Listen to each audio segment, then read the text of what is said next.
welcome into the Wealth Guardians radio show. I'm your host. My name's Doug Ray, and I really do appreciate you spending some of your weekend with us. And, of course, Bryce Payne is with us here in the studio today. Bryce, how's it going, man? It's doing well. Doug, how are you today? I can't complain a bit. Good deal. Having a great day already. Absolutely.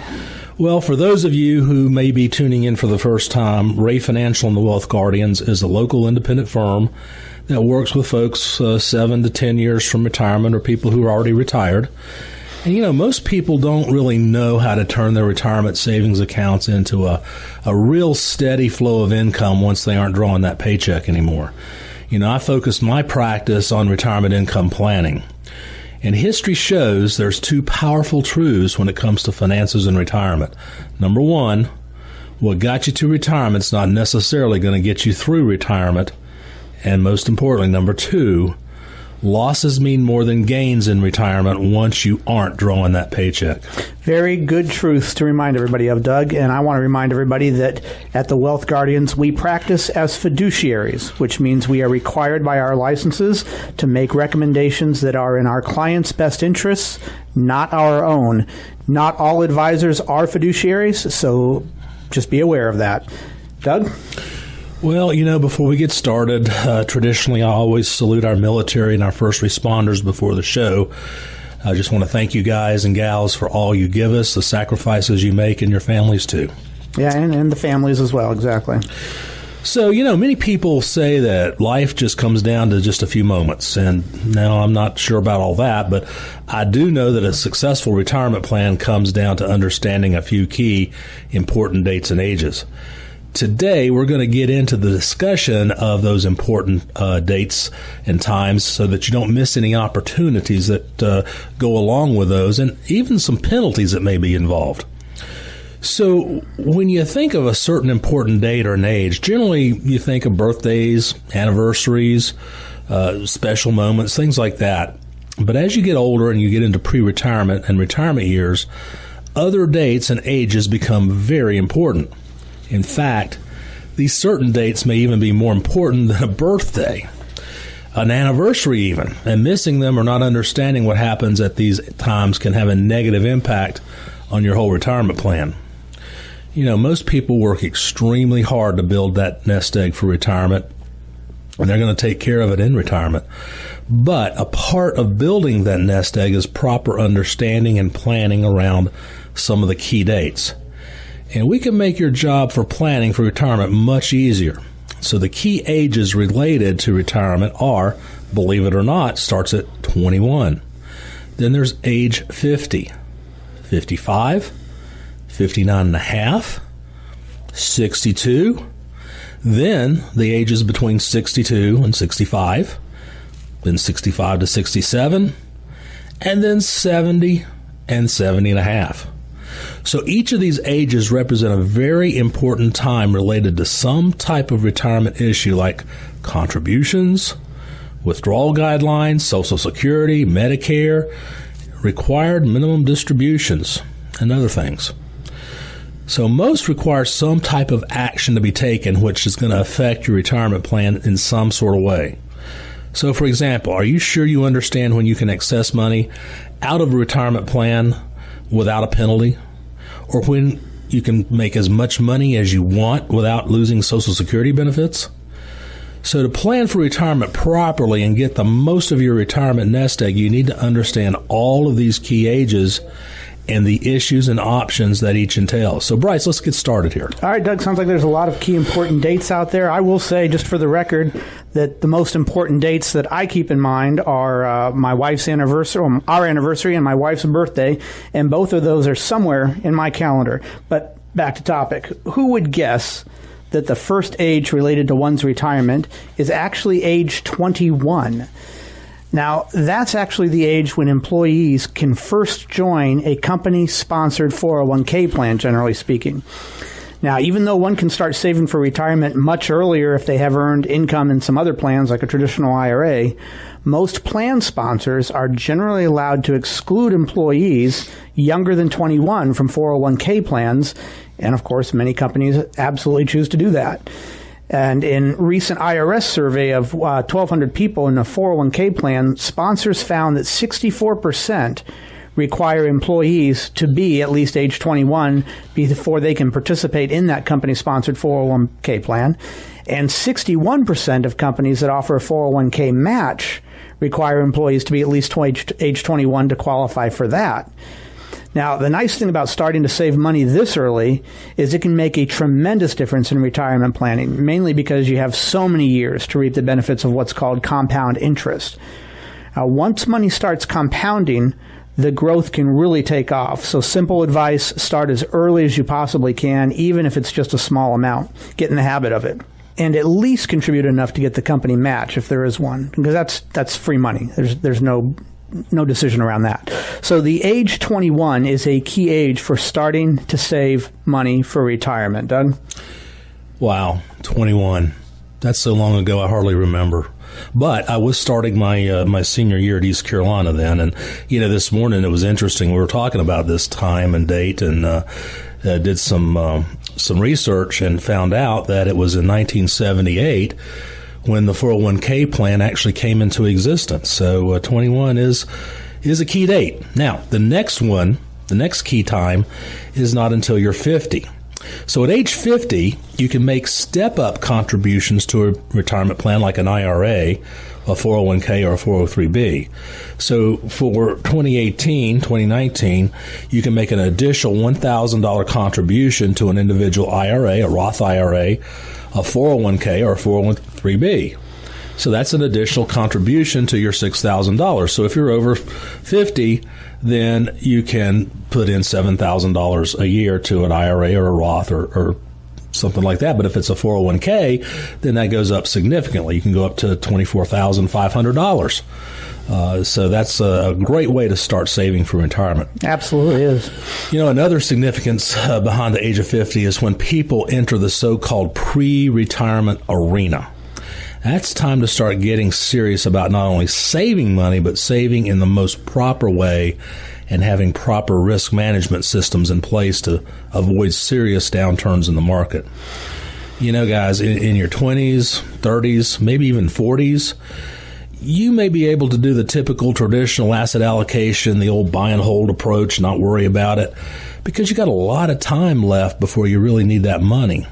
So you can be buying at different swings in the market, different levels of the market. But now, once you reach age 50, you really need to start minimizing the exposure of your accounts to the risk of the investment market's mistakes and downturns. It's time to start getting the proper risk management system in place to avoid the extreme volatility in the market and basically prevent the big hits like the last one in 08. But, folks, the last year and a half, almost 2 years now, we've been basically in a sideways market that's been extraordinarily volatile. And literally, if you're serious about it, if you look at your accounts, you really haven't made money since the beginning of 2018. So the markets today are near all-time highs. The big correction is coming at some point. We don't know when it's going to happen, but it's going to come. You know that. But you need to avoid taking that big hit.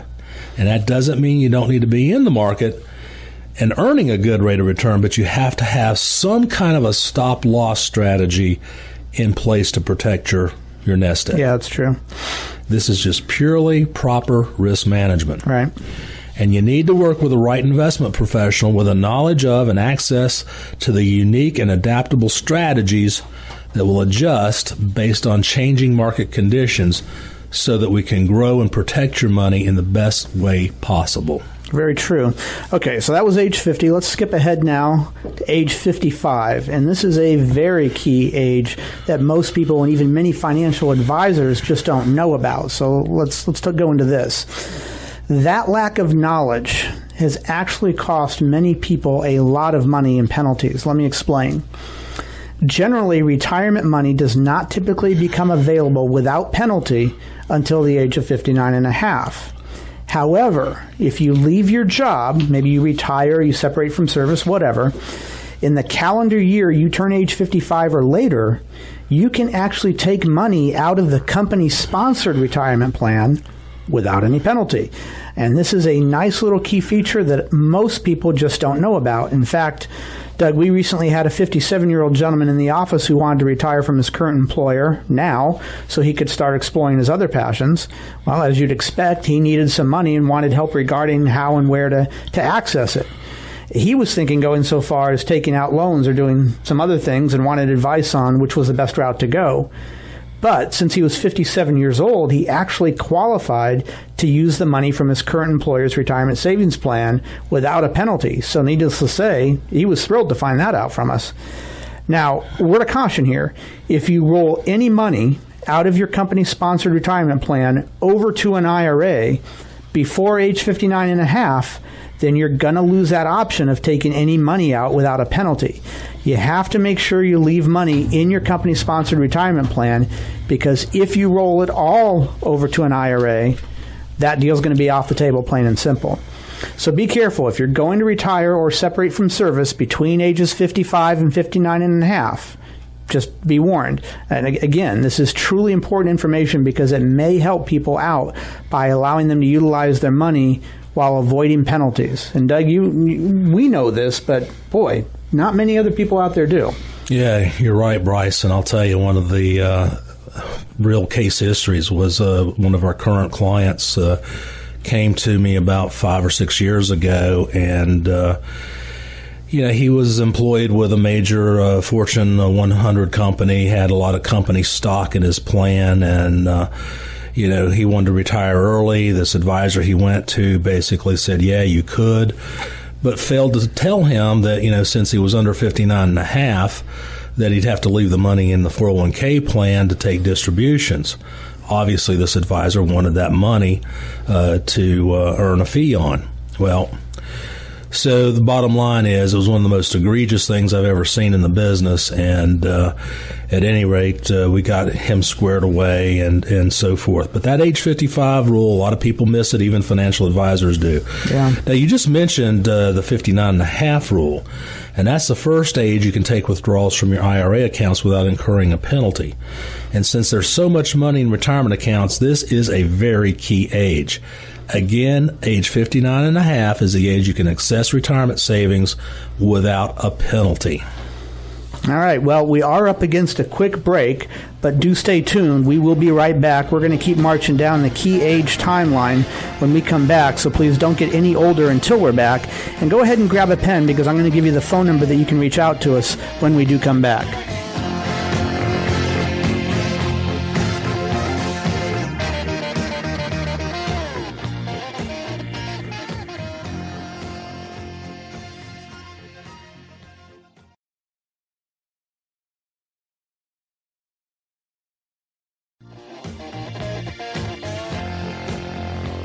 And welcome back to the Wealth Guardians radio show. This is where we help our clients retire the job, but not the paycheck. And so for listeners who are 5 to 7 years from retirement and you want to confirm that you're making the best decisions for retirement, well, good news. We offer a no-cost, no-obligation second opinion to make sure you are indeed on the right path for retirement. And as I told you before the break, get a pen ready, because I was going to give you the phone number. Well, here it is. If you want to reach out to us for that free second opinion, 336-391-3409. Again, that's 336-391-3409. Now, we've been discussing key ages and benchmarks in the timeline of retirement planning. We're going to continue with that. And the next key retirement age is the age of 62. Holy cow, that's me. I'm 62. Oh, well, then listen up, Doug, because this one's for you. So, guys, this age represents a couple of things. First, it's the first age when you can start taking your Social Security benefits. So, if you're going to receive a larger Social Security benefit if you wait until the full retirement age to apply for benefits, and even a larger benefit if you wait all the way till 70, those are called delayed credits. But age 62 is the first age when it becomes available if you need the money at that time. We've talked about Social Security so many times on this show, and we give these workshops all year long on Social Security benefits. But hearing more about Social Security, there's been much discussion and fear of possible changes in the Social Security system down the road. Yeah, a lot of fear. Before making such an important planning decision regarding your Social Security benefits, I strongly encourage that you meet with a Social Security planning expert. Take a look at your personal situation, find out how to maximize your benefits with Social Security, along with all your other income sources that's based on a specific and unique situation. And Doug, I'll mention, too, just to remind everybody out there that you and I both are certified with the National Social Security Association, so we know a little bit about what we're talking about on that subject. We know quite a bit about what we're talking about. So, be careful when making that Social Security election, because for the most part, it is a one-time election, so you want to make sure you make the right selection based on your personal and unique situation. And if you haven't turned on your Social Security, or you did very recently, and feel free to reach out and would like to have an analysis done to find out all your options and determine how to maximize those benefits. We're very easily able to help you determine if you made the right decision or maybe there's a better decision for you and your sometimes your situation. They can be undone in some cases. Yep. So another reason the age of 62 is important is that when it comes to retirement planning, it also represents the age when you first become eligible to do a reverse mortgage. Ah, very good. A reverse mortgage is a special type of home loan that converts a portion of your equity into cash or a monthly income. So the equity you built up over the years making those mortgage payments can now be paid back to you. And unlike a traditional home equity loan or a second mortgage, a reverse mortgage owners do not have to repay that loan until the borrowers are no longer living in the home. You use it as your primary residence until you pass away. And people look at reverse mortgages to utilize the equity of their home for extra income in retirement, especially those who don't have a desire to leave a free and clear home to a beneficiary. However, again, you can't do this until you're 62 or older. And another key point about the age of 62, Doug, that I want to remind you of, it's the first day of the rest of your life. It's yours anyway. Exactly. All right. Well, next on the key birthday age list, let's jump ahead 3 years here to age 65. Now, most people know this is the age when you enroll in Medicare. Now, before you turn 65, 3 months prior to be exact, you should apply for Medicare Part A, which is your hospital benefits, and Part B, which is your medical benefits as well, as any other type of supplement plan that you may want to purchase to fill in the gaps. Now, obviously, there has been a tremendous amount of change in the healthcare arena the last several years, and there's going to continue to be a lot of change, I think, for the next coming years as well. It's very important that each Medicare recipient decides which plan meets their specific health needs the best. Now, we recommend that every person approaching age 65 start by reading the guidebook called The Medicare and You to become familiar with all the Medicare benefits. Next, you'd want to contact a specialist in this arena to figure out the best plan for your specific situation. And we have a terrific industry peer that has worked with us and our clients for years now, and that's all they do is Medicare supplements. So there are experts out there on this. And Doug, our next key age actually varies per individual. That's strange. Well, that's true, though, but it varies. It's not the same for everybody. The full retirement age is the age at which a person may first become entitled to full or unreduced Social Security benefits. That age is anywhere between 65 and 67, and it depends upon the year you were born. As we said earlier, 62 is the earliest age to turn your Social Security benefits on. But turning them on early, which is before full retirement, you take a reduced amount for the rest of your life. Now, who wants that? Well, I don't. And I'm 62, so I haven't turned mine on. Now, if you don't expect to live a long time in retirement, then it may make some sense to turn your benefits on at 62 or early.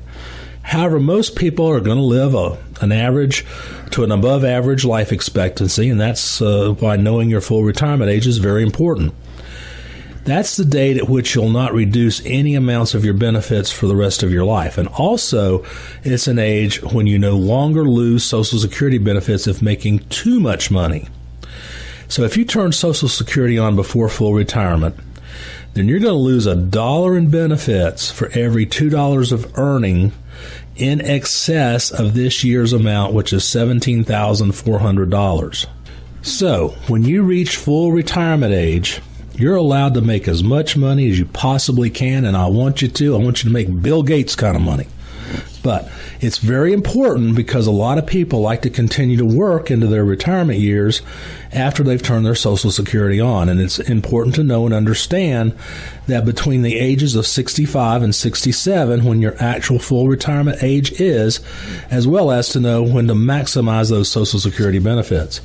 There's a lot of factors that go into determining how to maximize those benefits. There are a lot of factors indeed. And the next key age is, drum roll, wait for it, 70 and a half. Well, yeah, that's when you have to start taking this thing called a required minimum distribution, or an RMD for short. That comes out of your retirement accounts. And not 70 and a half. Yeah. Now, the IRS can't have anything to do with that decision, could they? Who would figure that? Why not 70? Yeah. Why not 71? Why not 75? I'm going to make it complex. So once again, 70 and a half is required to take a distribution from the IRAs, whether you like it or not. And that also includes the 401ks as well. These mandatory distributions are called required minimum distributions, and you're hit with an extreme penalty if you don't take enough money out by the right time.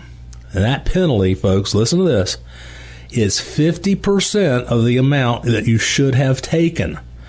That is huge. So the calculation has to be done correctly, and you have to understand it if you don't want to get hit with a large penalty. Then they're going to make you take it anyway. So it's 50% of what you're supposed to take, plus then you got to take your RMD anyway. Unbelievable. So RMDs begin at age 70 and a half, but the actual rule for the first RMD is that it has to be taken by April 1st of the year following the year you turn age 70 and a half. So let's say if you turn age 70 and a half in August of 2019, your RMD does not have to be taken until April 1st of 2020. So, however, this is still a 2019 RMD, and your 2020 RMD is also going to have to be taken by December 31st of 2020. Clear as mud. Yeah, very clear. That's why we have most of our clients taking their RMD in their 70 and a half birthday year, called the required beginning year. It's just easier that way.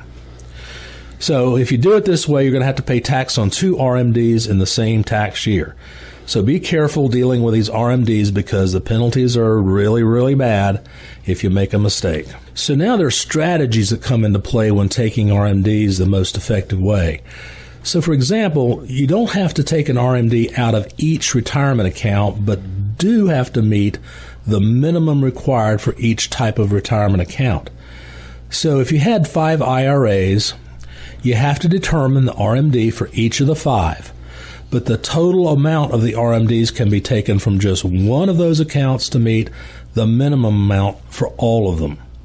Little rules and strategies regarding RMDs and understanding them, because it's so important to maximize your earnings and minimize and eliminate any penalties that you might occur. You know, taking RMDs out of the correct accounts is going to benefit your retirement plan going forward. Absolutely. So RMDs are very, very important to understand. That they are indeed. Doug, I'm wondering, is there anything anyone can do if they do not want or need to take the money from their RMD? We have a lot of clients like that. What do we tell them? Well, in fact, a couple of tax rules on the books that can delay or eliminate a taxable RMD. Do tell. All right, you don't have time to go into details on this show today, but reach out to me if you want more information on how to delay or eliminate the tax burden from an RMD.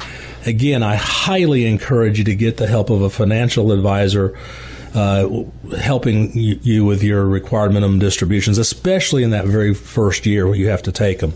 You need to do this correctly and make sure you get those RMDs out in a proper, timely manner. Doug, talk for a moment just about if you give charitably, from one of your accounts, how you can do that from an RMD and avoid the taxes, therefore. So, yeah, let's take that into account. If you're charitably inclined, if you like to tithe, that kind of thing, and you don't need your RMD for living, then just have that sent directly to your church or synagogue or your favorite charity. Directly. It can't touch your pocket, but it goes directly there, and then you're not taxed on that RMD. So you just have the custodian write the check to, say, whatever your church is. Yeah, the American Heart Association or whatever. Humane Society, and then that money never touches your pocket, so therefore you're never taxed on it. That's good to know. I think a lot of people, including my mother, weren't aware of that. Well, folks, as you can see from today's show, there are a lot of key dates and ages that play a major role in your retirement benefits, and you need to understand these in order to have your retirement plan work to its absolutely maximum benefit for you. So every situation is unique, and that's why Doug and I recommend you sit down for one of our no-cost, no-obligation second opinion and reviews. We're happy to meet with you. Let's see if we can identify areas where we can offer additional options for you, more tax efficiency and Social Security optimization. Let us show you, as we say, how to retire the job but keep the paycheck. Give us a call, 336-391-3409, or online at thewealthguardians.com. Folks, thanks for listening, and we will be here again next week on the Wealth Guardians Radio Show.